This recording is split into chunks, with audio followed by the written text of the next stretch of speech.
Hey guys, what's up? I'm Dustin Mankin, and today we are going to talk about plans for the Cube.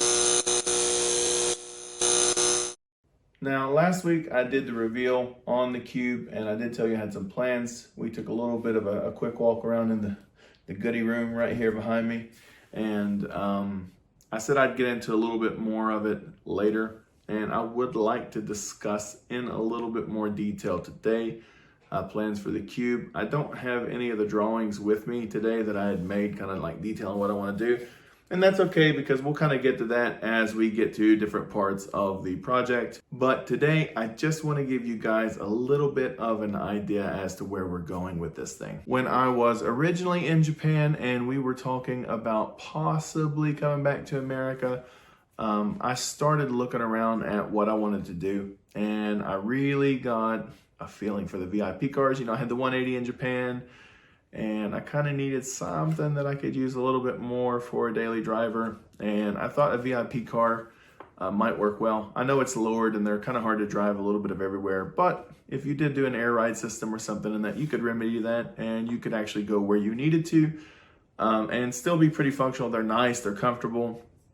You know, I'm a bigger guy. A bigger car would actually suit me better than a small sports car every day. And I began looking around. You know, I had a lot of VIP style magazines and stuff like that.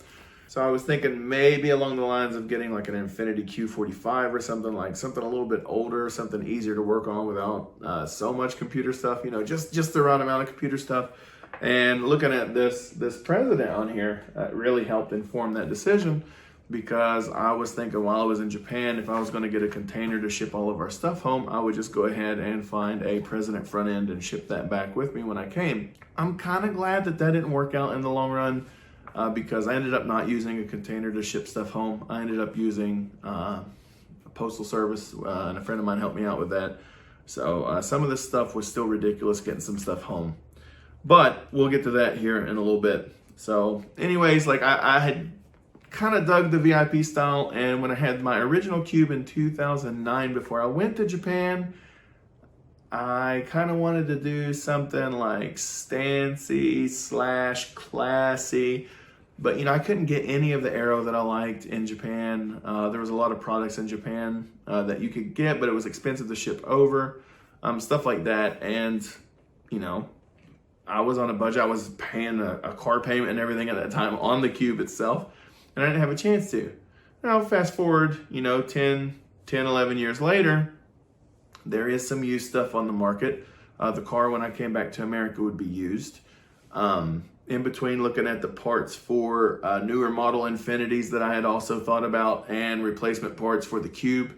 While the cars, you could have got both cars for roughly the same price getting in the door, an Infiniti at $4,000 to $5,000 is a lot rougher than what a Cube would be at around $4,000, $5,000.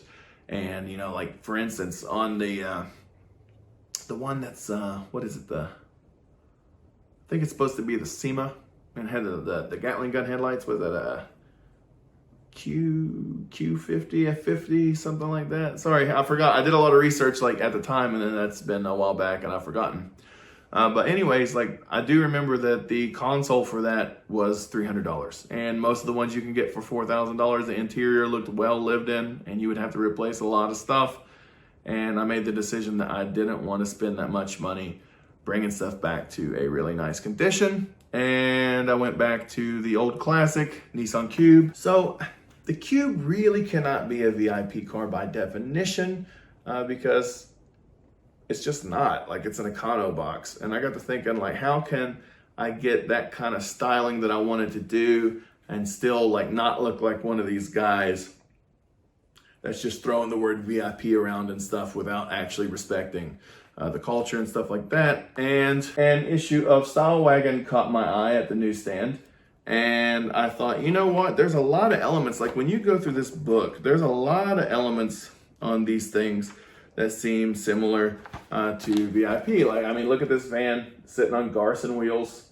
You know, when you go through this, you see the same advertisements for Garson DAD and all kinds of stuff like that. You know, you see the same wheels, a lot of the same stuff. Let me just go through here real fast, and I'll pick you out an example of some really cool looking stuff. Now, I mean, granted, some of this stuff is a little bit over the top. Like this guy, this is kind of a VIP slash Rocket Bunny, like, I don't know. Like, that's a little bit extreme, but it is cool. But, you know, Style Wagon is kind of like having a car and just making it really nice, but it's not necessarily what you would consider like a traditional VIP. Like, here's this cool racing van. Dude, I love their paint jobs and stuff. So anyways, I think that that's the direction that I'm going to take. Like, if you ask me what the style is, I'm going to do something Style Wagon-ish, and I think I'm going to make it like something that you might be able to see on the cover of Style Wagon. A lot of these cars, like if you look at the wheel fitment and stuff, it is a lot more functional than some of the VIP. Definitely some of the Shakotan stuff, or when the Japanese have copied the stance culture over here and they have the Stansit style, and those cars are not always functional. But I mean, like, if you look at this van, if you look at the van and you look at the wheels and the fender, like, it's not coming completely down. So there's still a little bit of space. I think I actually like that fitment, and it seems pretty functional. You know, I think probably I want to do it to where the fenders just cover maybe like a 1/4 inch of the tire, or maybe just meet at the very top of the tire. You can see, what is this? Very Valiant. It's a Mazda 3. Like, if you look at that Mazda 3's fitment and stuff, that's really nice, dude. And I think that's still a lot more functional than like really like super slam car or something. So that's probably what I'm gonna do. I do have a lot of parts, and we'll talk about that in the video, and that's coming up next week. Peace.